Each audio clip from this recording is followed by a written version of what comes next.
Happy Fuck It Friday, everyone. I'm so grateful to be reconnecting with you guys this week down here at the barn again.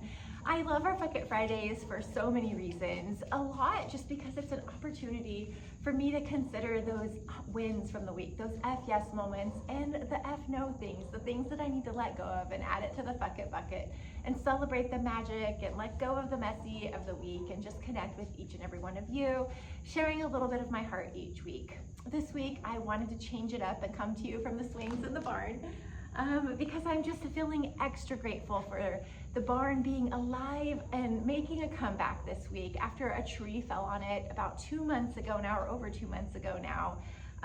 It was something that I really took for granted, and it was honestly a reminder of so much more than the barn, of the things that we take for granted that are beautiful in our lives, and sometimes we don't wholly value them until we don't have them anymore. And so this summer, as a tree came crashing down through the barn, not only did it rob the magic of these swings and the experience for people to come out, more importantly, it took the shelter away from the animals. And with it being a wild, rainy season, they didn't have any shelter as the rain came down, other than some pop-ups I put up that they kind of looked at me like, what the heck are those? So they didn't make much use of them. Anyways, I value this space even more now that I lived without it. And I know the animals certainly do too. It rained buckets yesterday and they were all cozy and cuddled in here, and it made my heart smile so much.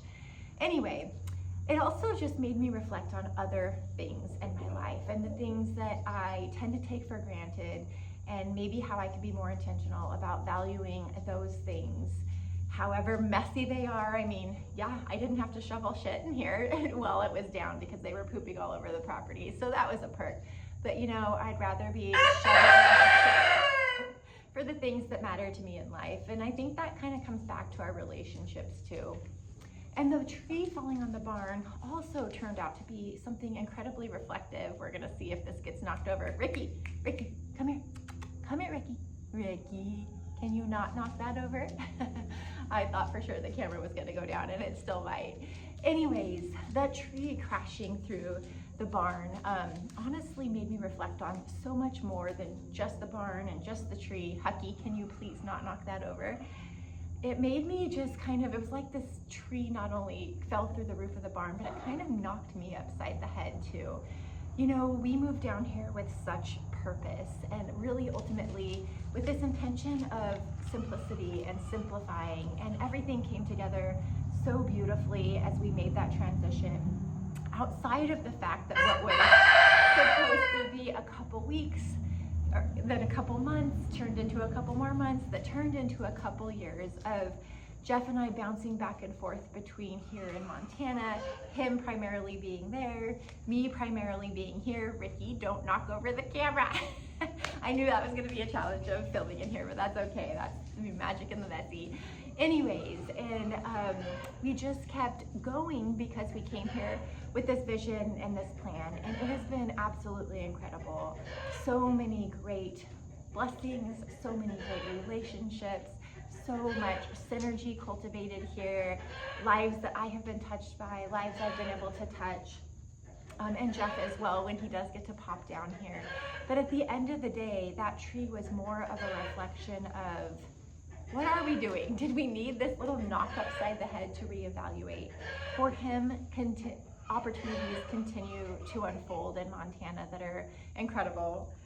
Our kids have since moved back to Montana and are a part of our business up there. So that's such a blessing for them and for us. And because this was the plan, we were still forging forward with the plan. And while I love it, that tree falling through the roof just kind of made me reflect of, what in the holy heck are we still doing? This has been a beautiful adventure and so incredible, but at the end of the day, home is where we are together. And there really isn't a light at the end of the tunnel for that to be the case down here in Georgia with so many blessings unfolding in Montana. So what makes sense is for me to take the leap of faith and move back to Montana and pivot with purpose, as we've learned so often to do. And I'm just so excited to be building something even greater. And frankly, this move down here clarified and solidified my vision for this impact that is so much greater than I think it ever would have been had I never left Montana. And so I'm going back with this clear vision of what I have to create and how I'm going to do it, who I'm needing to align with, and just the greater impact I want to make. And I love this energy here that I know is going to follow me there. And so anyway, I just wanted to share that with you, that in the coming months, we're making plans to move back to Montana and grow Thrive Ranch into something even more incredible than it is here. The vision I have of just touching lives and creating the space for people to come and take a deep breath and reconnect with themselves, with nature, and ultimately what's possible, and really turn their dreams into reality and find the space to gain clarity on that and be reminded of what's possible. And so, you know, what I know is it's all about making a decision, and we might have to make another decision, as we are in this case. I wouldn't change any part of the journey, but I just wanted to share my heart around that with you. You know, where has a tree, metaphorically or physically, knocked into your life and made you think a little differently, make you value the things that really matter the most? I'm still really clear the simple things are the big things, and that's what I'm going to be really intentional about in what I'm building back in Montana. And I'm just really, really excited for all of it.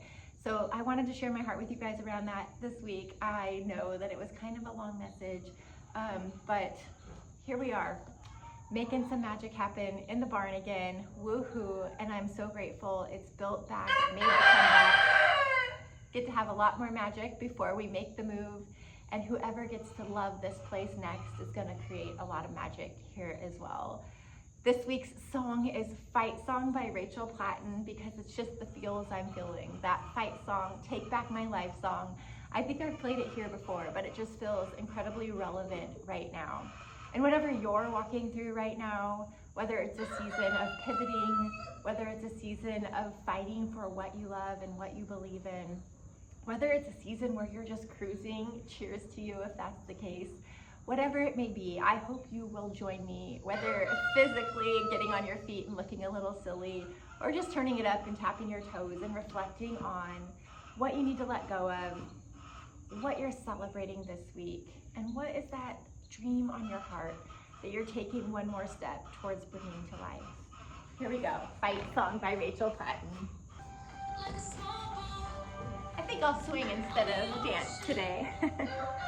Turn your big waves into motion, like how a single word can make a heart open, and I only have one match that can make an explosion. Yeah, I'm ready to make an explosion.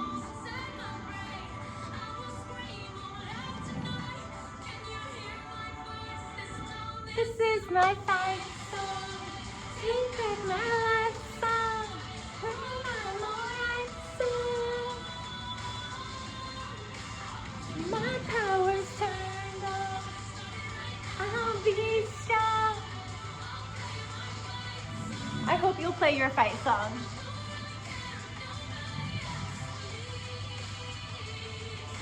I've still got a lot of fire left in me. What are you fighting for in your life? What are you dreaming of? I hope you're willing to change your mind, to make a pivot, to live a life that you love. Cheers, guys.